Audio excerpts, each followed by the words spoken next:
শোনো, আজকে সভায় সভাপতিত্ব করেছেন আমাদের বামফ্রন্টের বর্ষিয়ান নেতা কমরেড মিহির বাইন। এখন তিনি আপনাদের সামনে বলছেন। নমস্কার। আপনারা সবাই জানেন আমরা আগে 191টা প্রার্থীর নাম ঘোষণা করেছি, 192টা। আজকে আমরা 32টা নাম দ্বিতীয় পর্যায়ে ঘোষণা করছি। আমি নামগুলো আপনাদের সামনে পড়ে শোনাচ্ছি। 11 Kalchini ST RSP Pasang Sherpa. 32 number Karandighi CPIM Mohammad Shahabuddin. 43 Habibpur CPIM Basudeb Barman. 45 Chachal CPIM. 62 Bhagabangola CPIM Mohammadul Hasan. 63 Raninagar CPIM Jamal Hossain. 6 গ্রাম SC CPIM Purnima Das female. 76 Jalangi CPIM Yunus Ali Sarkar. 76 Jalangi CPIM Yunus Ali Sarkar. 83 Krishnanagar Uttar CPIM অদ্বৈত বিশ্বাস। 88 কৃষ্টি সিপিআইএম কৃষ্ণগঞ্জ সিপিআইএম অর্চনা বিশ্বাস।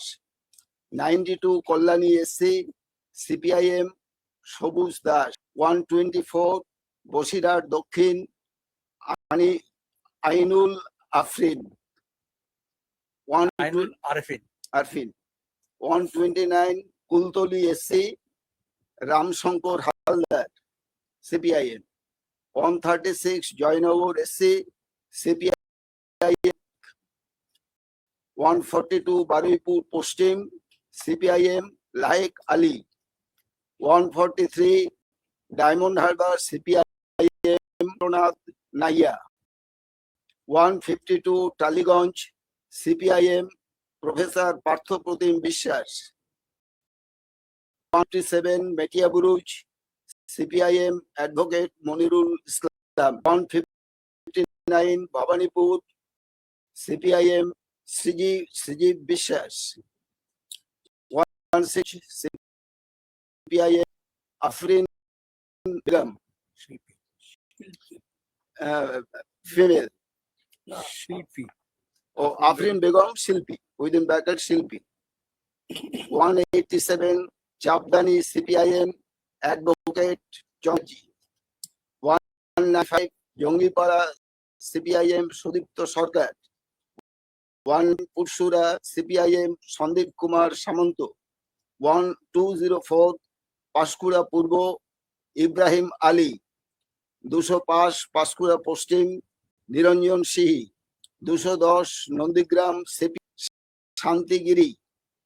215 SC CPIM. 220 Nayagram ST CPIM Bihari Baske. 221 Lokpur CPI Bikash Sarengi. 263 Manteswar CPIM Anupam Ghosh. 281 Asansol Uttar CPI Akhilesh Kumar Singh. 90 Murarai CPIM Mohammad Ali Reza Mandal. 30টা আমরা বললাম।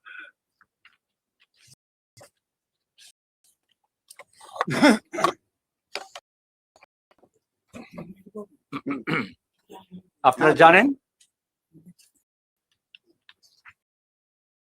অংশের মানুষকে, নাগরিককে ভোটের লজিক্যাল ডেসক্রিপেন্সি নামে অ্যাডজুডিকেশনে পাঠানো হয়েছে, which is illogical, এবং আমরা প্রথম থেকে বলে আসছি এটা ভোট হরণ।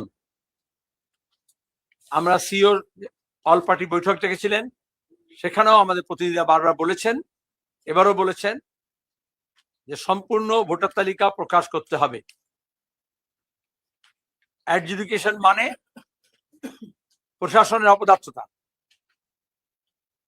তারা ঠিক মতো ঠিক সময় কাজ করতে পারেননি।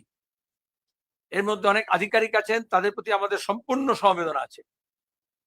বিজেপি এবং তৃণমূলের চাপ, প্রকৃত ভোটারের বদলে মৃত ভোটারদের রেখে দেওয়া,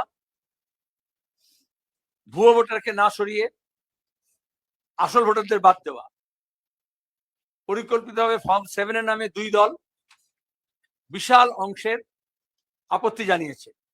সেগুলোর ব্যাপারে আমরা বলেছি তদন্ত করে জানাতে হবে। আমরা মোকদ্দমা করেছিলাম, হাইকোর্ট বলেছে, আপনারা জানেন যেদিন এসআইআর ঘোষণা হয়েছিল এইখানে দাঁড়িয়ে প্রেস কনফারেন্সে বলেছিলাম যে জনপ্রতিনিধি আইন অনুযায়ী ধারা উল্লেখ করে বলা হয়েছিল এসআইআর কেন এটা জানাতে হয়, ভ্যালিড রিজন, সাফিসিয়েন্ট রিজন।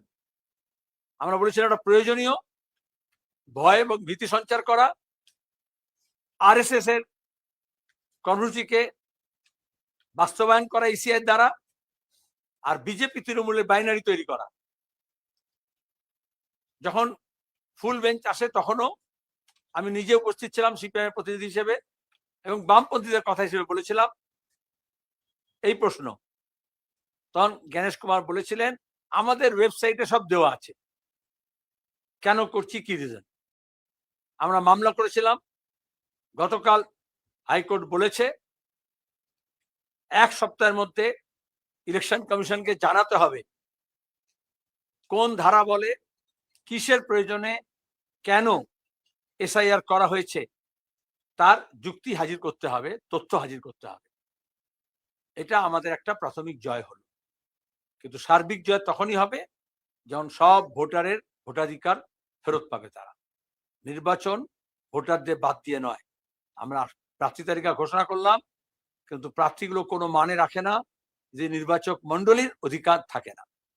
বামপন্থীরা মানবাধিকারের জন্য, গণতান্ত্রিক অধিকারের জন্য, ভোটাধিকারের জন্য লড়াই চালিয়ে যাবে।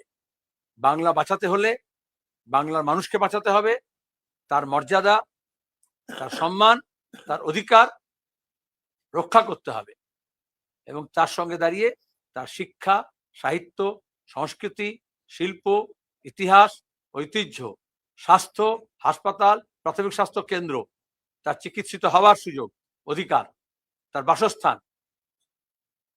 তার পথ ঘাট, রাস্তা, শিল্প, কল কারখানা, আলু সহ সমস্ত ফসলের দাম, এবং 100 দিনের কাজ ফেরত পাওয়া, সেটাকে 200 দিন করা, শূন্য পদে নিয়োগ, বেকারদের কাজ, তার অধিকার, এই সব নিয়ে আসলে লড়াই। সেই লড়াইয়ে আপনাদের মাধ্যমে সবাইকে আহ্বান জানাচ্ছি, বাংলা বাঁচাও অভিযানে আপনারা সবাই জড়ো হবেন, সরব হবেন, এবং বাংলাকে আমাদের বাঁচাতেই হবে, নাহলে দেশ বাঁচবে না।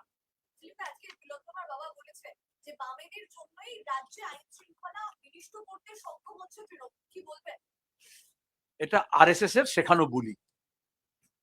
তুমি যেমন SMS পড়ে বলছো, ওরা এরকম করে একটা হোয়াটসঅ্যাপ পড়ে বলছে।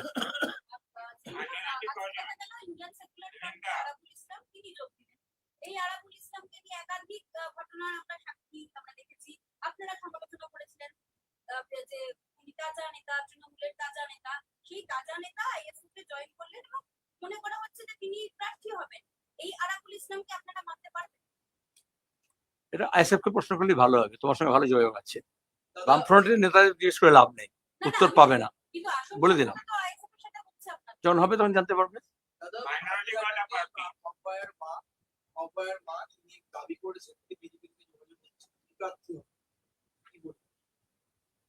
প্রথম থেকেই তোমরা জানতে, আগের আইন শৃঙ্খলা প্রশ্ন এটা বললো, হাসপাতালের চত্বরের মধ্যে ডিউটিরতা পিজিটি ছাত্রী, যে নিজে একজন চিকিৎসক,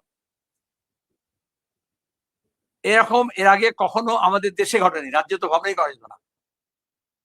ডিউটি আওয়ার্স এর মধ্যে গণধর্ষণ হয়, খুন হয়, তারপরে সমস্ত সাক্ষী সাবুত লোপাট করার জন্য স্বাস্থ্য দপ্তর, হাসপাতাল কর্তৃপক্ষ এবং তৃণমূল কংগ্রেস সক্রিয় হয়। সিপিআইএম প্রথম এই ঘরে দাঁড়িয়ে, বুদ্ধদেব ভট্টাচার্যের লাশ তখন পড়ে রয়েছে, আমরা প্রথম জানাই। তখন তো বাবা মা অসহায়, এখানে অডিও বাজিয়ে শোনায়, তাকে জানানো হয়নি তাদের মৃত্যুর খবর, তারপর বলেছে আত্মহত্যা, তারপর বলেছে তাড়াতাড়ি চলে আসুন। তারপরে কোর্টে যাই আমরা, শিয়ালদা কোর্ট থেকে অর্ডার হয়, সুপ্রিম কোর্টের আইন মেনে নিয়ম মেনে ভিডিওগ্রাফি করতে হবে, বাড়ির একজন প্রতিনিধি থাকবে এবং এক্সটার্নাল এক্সপার্ট থাকবে, যেহেতু হাসপাতালের মধ্যে হয়েছে ওখানেই পোস্টমর্টম হয়, তবে পোস্টমর্টম হবে। ঘড়ি করে পোস্টমর্টম করা হয় অন্ধকার হয়ে যাওয়ার পরে। আমরা এই কথাটা নিয়ে আসি, কোন আরএসএস কোন বিজেপি না,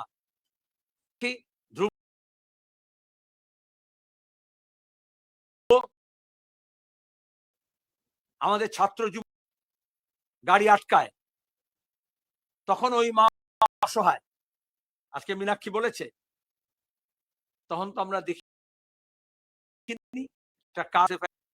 তার বাবা মাকেও আমরা চিনতাম না। পরিবারের পাশে দাঁড়ানোর চেষ্টা করে বামপন্থী ছাত্র যুবরা, পুলিশের অন্যায়ের বিরুদ্ধে, তৃণমূলের জুলুমের বিরুদ্ধে রুখে দেয়, প্রাণকে বাজি নিয়ে গাড়ি আটকানোর চেষ্টা করে। আর সেখানকার কাউন্সিলর, এমএলএ তৎকালীন, এখনো বোধহয় আছে কদিন, ওদের যেটা বাসস্থান, সেখানকার স্থানীয় তৃণমূল নেতারা পরিবারকে ঘিরে, শ্মশানকে ঘিরে, গাড়িকে ঘিরে লাশ পাচার করতে চায়, যেমন বিজেপি হাতরাসে করেছে। তাহলে বিজেপি আরএসএস তাদের মুরদ আছে, দোষীটাকে ন্যায় দেবে, বিচার করবে, অপরাধীকে ধরবে। তোমাদের মনে আছে বলেছিলে সবাই মিলে নবান্ন অভিযান করছেন, আপনারা কেন যাচ্ছেন না? আমরা বলেছিলাম এটা হচ্ছে আপনা। আজকে কলকাতা সিবিআইও তাই বলেছে, রাজ্য সরকার আর কেন্দ্র সরকার, তৃণমূল আর বিজেপি, ওই কলকাতা দিল্লি বিজেপির নেতারা ঘোরাঘুরি করেছে, কিন্তু এবং স্বরাষ্ট্রমন্ত্রীর সঙ্গে দেখা করতে পারেনি। ভোট নির্বাচন আলাদা কথা, সেই পরিবার সিদ্ধান্ত নেবে কি করবে। আমরা কখন সেই পরিবারকে বলিনি যে সিপিএম হও, আমরা সবসময় সন্তান হারা পরিবারকে দাঁড়ানোর চেষ্টা করেছি। আইনজীবীরা লড়াই লড়েছেন, তখনই তাদের মনে হয়েছে যে আমাদের আইনজীবীরা ঠিক করবে না, নামি দামি আইনজীবী বিজেপি ঠিক করে দেবে। সুপ্রিম কোর্টে আপনারা কি করবেন, দিল্লির সরকার ঠিক হবে। তারপর আমরা জানি সুপ্রিম কোর্ট শুধুমাত্র চিকিৎসকদের ধর্মঘট যাতে শেষ হয়, রাজ্য সরকার এবং বিজেপি দুজনে তাই চেয়েছিল। আর যেদিন ধর্মঘট হলো, তারপর থেকে আপনারা জানেন বিজেপি আর তৃণমূল একই জায়গায় দাঁড়িয়ে আছে। সুতরাং এইসব বলে কিছু লাভ হবে না। আমি এটুকু জানি, আমরা শ্রমজীবী মানুষ, খেটে খাওয়া মানুষের স্বার্থে রাজনীতি করি, এবং সেখানে দাঁড়িয়ে ওই পরিবারের সঙ্গে, ওই পরিবারের সঙ্গে, ওই বাবা মার সঙ্গে আমাদের কোনো স্বার্থের, আরএসএস এবং সিপিআইএম এর, বামপন্থী এবং বিজেপিদের স্বার্থের সংঘাত আছে, রাজনীতির সংঘাত আছে। তাতে আমরা বলবো যে আমরা আমাদের পক্ষে দাঁড়িয়ে আছি, ওনাদের পক্ষ অবলম্বন করবেন না। সামগ্রিকভাবে, সমবেতভাবে গোটা রাজ্যের মানুষ, অসংখ্য মহিলা, চিকিৎসক, আইনজীবী, সাধারণ মানুষ, সব ধরনের তার রাস্তায় নেমেছে, এবং সেটা একটা পরিবারের জন্য নয়, অন্যায়ের বিরুদ্ধে ন্যায়ের জন্য, জাস্টিস ফর আরজি কর। তারপরে যা যা ঘটেছে গোটা দেশের, গোটা পৃথিবীতে, যারাই অন্যায়ের বিরুদ্ধে তারা একদিকে, আর যারা অন্যায় করেছে তারা অন্যদিকে। অনেক সময় এরকম হয়, এটাকে বলে স্টকহোম সিনড্রোম, এদের প্রতি মমত্ব তৈরি হয়ে যায়, আমরা তার মধ্যে নেই।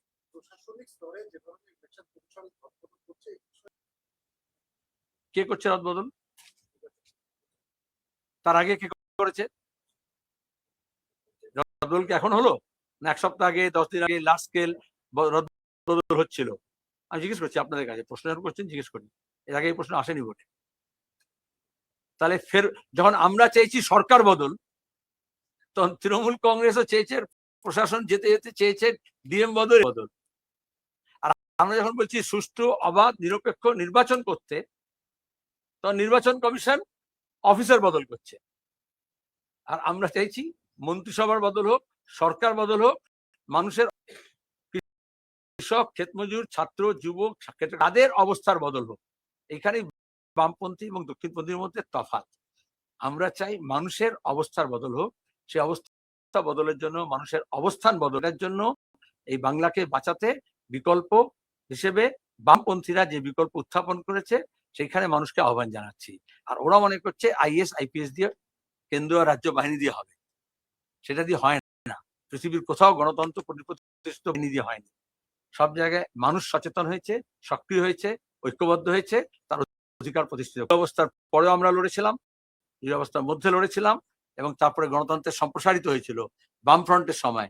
যেহেতু বললো বামফ্রন্টের আমলের জন্য এসব হয়েছে, তখন কিন্তু কখনো এই কামদুনি থেকে আরজি করে ঘটনা হয়নি। মমতা ব্যানার্জি মিথ্যাচার করেছেন, মিথ্যা রেপ ভিকটিম সাজিয়ে জর্জ ফার্নান্ডিস দিয়ে, এই ভাঙনের মহিলাকে দিয়ে, মনে হচ্ছে অনেক খবরের কাগজে বেরিয়েছিল। আমরা জানি তাপসী মালিককে কিরকম ব্যবহার করেছিলেন। এটা দক্ষিণপন্থীরা করে।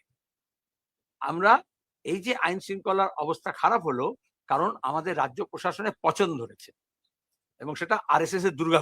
সুতরাং আমাদের উভয়ের বিরুদ্ধেই লড়তে হবে। আচ্ছা, রাজ্যে নারী সুরক্ষা একটা বড় ইস্যু। নারী পুরুষ আমরা দেখতে পাচ্ছি, ভোটার সংখ্যা তো তারা সমান, কিন্তু নির্বাচনী রাজনীতি যখন দেখি, তখন প্রত্যেকটা দলের নারী যারা ক্যান্ডিডেট, তাদের সংখ্যা খুবই গুরুত্বপূর্ণভাবে নির্বাচন। আপনাদের 224 জন প্রার্থীর এখন অব্দি নাম ঘোষণা হয়েছে, 30 জন মাত্র বাড়াতে হবে, সবসময় বাড়ানোর পক্ষে। যে মানিকতলা কেন্দ্রে ইলামি, আর তারপরে যা হলো ঘটনা, আর এখন মৌসুমী ঘোষ দাঁড়িয়েছে, ঠিক আছে। এই যে বালিগঞ্জ কেন্দ্রে গতবার আমরা সায়রা আলিমকে দাঁড় করেছিলাম, এবারে আফরিনকে দাঁড় করালাম। অল্প বয়সী, ভাবা যায় না। এই যে তোমরা এখন বলো নেই কেন, সেখানে দাঁড়িয়ে দীপশিতা, মীনাক্ষী, আরো নাম বলছে। নাম, তুমি তো প্রশ্ন রিপিটেডই, don't repeat your question.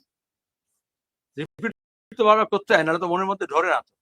Tollygunge থেকে আসলে তোমার কোনো সমস্যা হতো না, বলিউড থেকে আসলে তোমার কোনো সমস্যা হতো না, হলিউড থেকে আসলে আরো। কিন্তু আন্দোলন, লড়াই, সংগ্রামের ময়দান থেকে সেখানে আরো বেশি মহিলাদের অংশগ্রহণ বাড়ছে। তোমাদের জানা উচিত, পঞ্চায়েত এবং পুরসভায় 1/3 সংরক্ষণ বামফ্রন্টই চালু। আমি যখন কারিগরি শিক্ষামন্ত্রী ছিলাম, তখন আইটিআইতে, পলিটেকনিকে 20% মেয়েদের গোটা দেশের মধ্যে আমরাই পশ্চিমবঙ্গে চালু করেছিলাম। এটা মনে করে দিচ্ছি, কারণ তোমার জন্মের আগের ঘটনা। এবং তারপরে 1/3 আসনের সংরক্ষণের কথা বারবার বলা হয়েছে গত 25 বছর ধরে। যতদিন গীতা মুখার্জি বেঁচে ছিলেন, তার গীতা মুখার্জি কমিটি রিপোর্ট পড়, বামপন্থী দৃষ্টিভঙ্গি কি, কোনো কসমেটিক না। এবং সেটা এখনো অ্যাসেম্বলি এবং লোকসভায় হলো না। বলা হচ্ছে বাবা মরিয়ে তো বেল বাটিয়ে। এই রাজ্যে, এই দেশে শিক্ষায়, স্বাস্থ্যে, সংস্কৃতিতে, আন্দোলনে, সংগ্রামে, প্রশাসনে, উড়ানে সবসময় মহিলাদের এগিয়ে দিয়েছে। শুধু এই রাজ্য নয়, বামপন্থার কল্যাণে। কারণ বামপন্থা সমানাধিকারে বিশ্বাস করে। তোমার মোবাইলে কটা গুনলে তার থেকে বেশি হচ্ছে যে সমানাধিকারের লড়াই কারা লড়ছে। এবং আমরা চাই পৃথিবীর অর্ধেক আকাশ তোমার মোবাইলে কয়েকটা আসন নয়। प्लीज बोलिए। हम गिने नहीं है, पहले ऐसे कभी गिना नहीं जाता था, लेकिन आजकल गिनाई होता है। आप इंतजार कीजिए, ऐसे तंजीम है, ऐसे जैसे वो महिला के बारे में गिनती की है, अब तक कोई ना कोई गिन रहा है। लेकिन हम ना तो वोटर को, ना तो इलेक्टोरेट को, ना तो कैंडिडेट को धर्म के आधार पर नहीं बांटते हैं।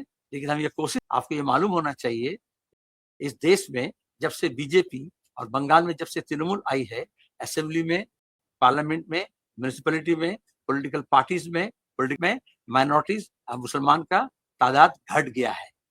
आपके पास होगा, आप गूगल सर्च करो कि बंगाल के असेंबली में और पार्लियामेंट में पहले कितने मुसलमान हुआ करते थे आजादी के बाद से, लेफ्ट फ्रंट के जमाने में कितने बड़े थे, और तृणमूल के जमाने में और बीजेपी के जमाने में ये जो सेकंड ग्रेड सिटीजन बनाने का जो तरीका है उसका ये एक हिस्सा है।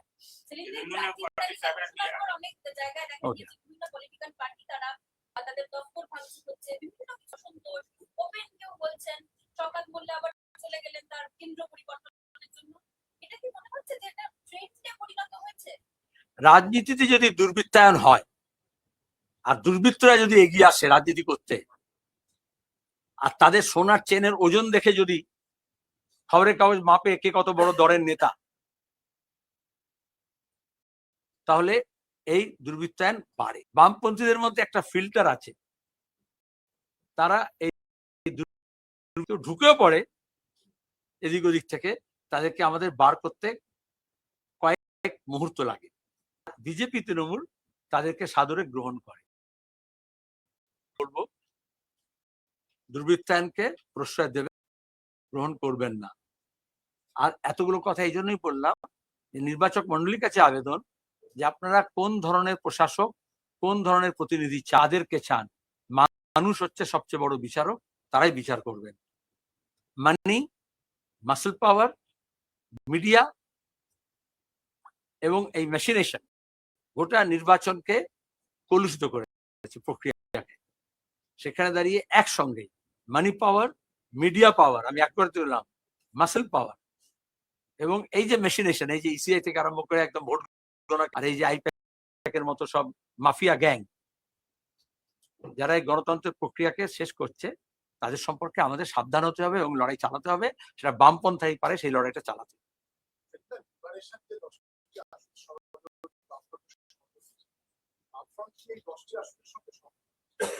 প্রথম কথা হচ্ছে আমরা এখানে বাম ফ্রন্টের ঘোষণা করি।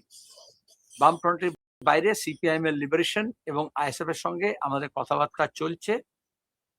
চূড়ান্ত এখনো হয়নি, চূড়ান্ত পর্যায়ে আমরা আছি। আমরা বলেছিলাম আগে থেকে আপনাদের, প্রথমে বাম ফ্রন্ট চূড়ান্ত করবে, পরে আমরা আমাদের সহযোগীদের চূড়ান্ত করব।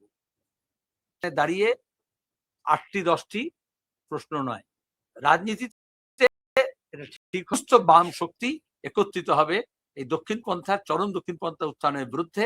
বামপন্থী মানুষগুলো বামপন্থার পুনরুজ্জীবনের জন্য লড়াই করবে। বাম পরিমণ্ডল আছে রাজ্যে, গোটা দেশের আগে এলে যাতে গোটা রাজ্যে ফাসিস্ট শক্তির বিরুদ্ধে আমরা লড়াই করতে পারি। সেখানে এখনো চূড়ান্ত হয়নি, শেষ 2-1টি আসন নিয়ে এখনো কথাবার্তা বলার অবকাশ আছে।